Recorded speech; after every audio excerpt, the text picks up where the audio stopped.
एक 5 साल जो एमएलए और एमपी बनता है उसकी पेंशन जारी। जो बच्चा 20 साल से लेकर और 50 साल तक या 60 साल तक जो है अपनी पूरी जिंदगी पहाड़ों में, बर्फों में, रेगिस्तानों में निकाल देता है, उनकी पेंशन बंद। सरकार ने सारी नौकरियां तो खा गई सरकार।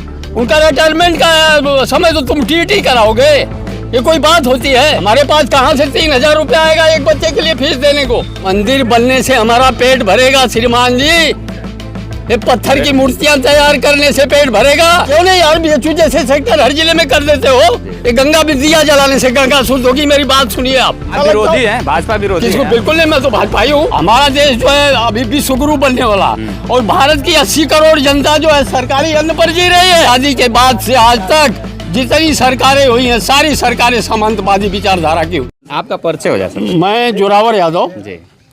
और सामाजिक क्रांति के लिए ये जो महिषासुर का हो रहा है 2018 में जो मनाया गया, वो मतलब मेरे दिमाग से निकली, क्योंकि शुरू में पहली साल जब मनाया गया था 2018 में, हालांकि बाद में हमारे सहयोग में कई लोग तैयार हुए और फिर वो कार्यक्रम मतलब चलता रहा। तो खैर हमको उस विषय पर नहीं बोलना है अभी। हाँ, अग्निवीर पे मैं बोलूँगा। देखिए श्रीमान जी, ऐसा है, फौज किसी भी देश की हो, वो किसी भी देश की जो है छाया होती है, छत होती है।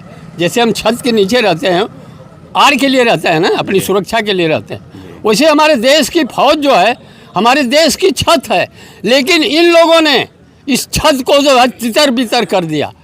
एक 5 साल जो एमएलए और एमपी बनता है उसकी पेंशन जारी, और जो बच्चा 20 साल से लेकर और 50 साल तक या 60 साल तक जो है अपनी पूरी जिंदगी पहाड़ों में, बर्फों में, रेगिस्तानों में निकाल देता है, उनकी पेंशन बंद। ये क्या है? तो तानाशाही। तो नौकरी भी 4 साल की होगी। अरे श्रीमान जी, वो नौकरी, वो 4 साल की नौकरी किस काम की? आप ये बताओ। 4 साल में तो बच्चा ट्रेनिंग, उससे ज्यादा लोगों को जब जल्दी रिटायरमेंट होगा और ज्यादा लोग उससे नौकरी, ज्यादा लोगों को नौकरी क्या हो सर? नौकरी अगर सरकार ने सारी नौकरियां तो खा गई सरकार, केवल आर्मी थोड़ी खा गई, सारी नौकरियों का तो उसने निजीकरण कर दिया श्रीमान जी। आज विद्युत विभाग वाले क्यों जो है धरना प्रदर्शन यहाँ से लेकर लखनऊ, दिल्ली, ये सारे टीचर्स जो हैं प्राइमरी को हों चाहे जूनियर हाई स्कूल के हों, सारे टीचर्स जो है बेचारे जो, अरे उनका रिटायरमेंट का समय तो तुम टीटी कराओगे?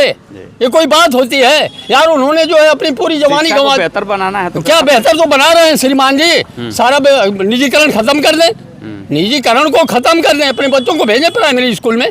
मैं कहता हूँ अपने बच्चों को क्यों नहीं प्राइमरी स्कूल में निजीकरण में भी तो बेहतर शिक्षा है तभी तो। अरे भैया, इसीलिए तो हम गरीब आदमी के बच्चे नहीं पढ़ पाएंगे ना श्रीमान जी। हमारे पास कहाँ से 3000 रुपया आएगा एक बच्चे के लिए फीस देने को? ये बताइए आप। निजीकरण में एक बच्चे की फीस को अदा करने के लिए एक गरीब आदमी, मजदूर आदमी जो 400 दिहाड़ी पर काम करता है, फिर कौन लोग पढ़ रहे हैं प्राइवेट में? प्राइवेट में पढ़ रहे हैं, स्कूल भरा हुआ है, स्कूल भरा हुआ है ना, विद्यालय कोई बनिया के बच्चे, पूंजीवादों के बच्चे, और जो अपना खून पसीने। अरे सरकार को तो श्रीमान जी ये चाहिए, स्वास्थ्य के ऊपर ध्यान दे, शिक्षा के ऊपर ध्यान दे। मंदिर बनने से हमारा पेट भरेगा श्रीमान जी, ये पत्थर की मूर्तियां तैयार करने से पेट भरेगा? अरे बनाओ, मेडिकल कॉलेज बनाओ ना। ये बेचू में आप कभी गए हैं कि नहीं? बेचू में वहाँ की हाल देखे हैं? हमारे जैसे लोग वहाँ सुबह से जाके शाम तक दवा ले पाएंगे? नहीं ले पाएंगे। क्यों नहीं यार, बीएचयू जैसे सेक्टर हर जिले में कर देते हो, काहे को मंदिर के पीछे पड़े हो? ये गंगा में दिया जलाने से गंगा शुद्ध होगी। मेरी बात सुनिए आप।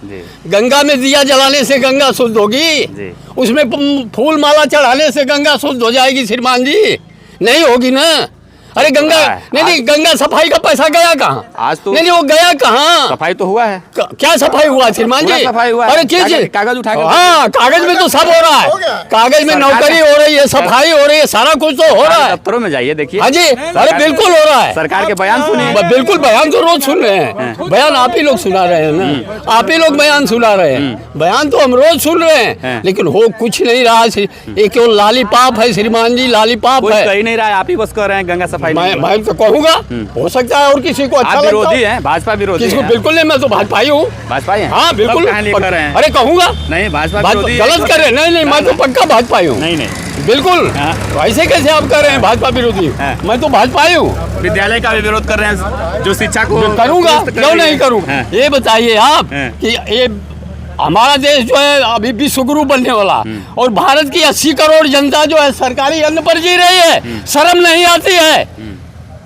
यानी हम ही दिखा रहे हैं ना, हमारा ही बोल रहा है ना मुखिया कि हम 80 करोड़ लोगों को राशन देते हैं, इसका मतलब 80 करोड़ यहाँ की जनता भूखी नंगी है। कहाँ कोई कहता थोड़ी है जो राशन लेता है, अरे कहता है। भैया, आप लेते हैं राशन? क्या? हाँ लेता हूँ, गरीब हूँ, लेता हूँ भाई। कहाँ से गरीब है? क्यों नहीं गरीब? खेत नहीं है आपका? नहीं, बिल्कुल नहीं है। अच्छा, लेकिन सब लोग कहते हैं कि नहीं बहुत बढ़िया है। अरे होगा भाई बढ़िया। सरकार नहीं अरे देती क्या तो- उनको, मैं कहता हूँ उनको शिक्षा दो ना, शिक्षा दे के अच्छी नौकरी दे दो। वो जो तुम्हारे 5 किलो स्वेच्छा है कि वो अच्छा कमा लेंगे उनके बच्चे भाई, वो घर बना लेंगे। मत दो ना घर तुम, शिक्षा दो। सरकार नहीं करेगी श्रीमान जी, और एक सरकार का काम नहीं है। आज़ादी के बाद से आज तक जितनी सरकारें हुई हैं, सारी सरकारें सामंतवादी विचारधारा की हुई। समझ गए ना? इस ऊपर के ऊपर कोई एमएलए एमपी नहीं झगड़ा करता है कि हमारी पेंशन बंद कर दो। हमारी बात सुनिए, जी। जब हमारी पेंशन बंद कर दो, कोई एमएलए एमपी नहीं कहेगा, लेकिन और जनता में जो है सरकारी नौकर, फौज को ख़त्म कर दो। इसका असर तो अभी नहीं, 25 सालों के बाद पड़ेगा, 20 सालों के बाद। चलिए। हमारी आने वाली पीढ़ियां जो है धन्यवाद। गाली देंगी श्रीमान जी।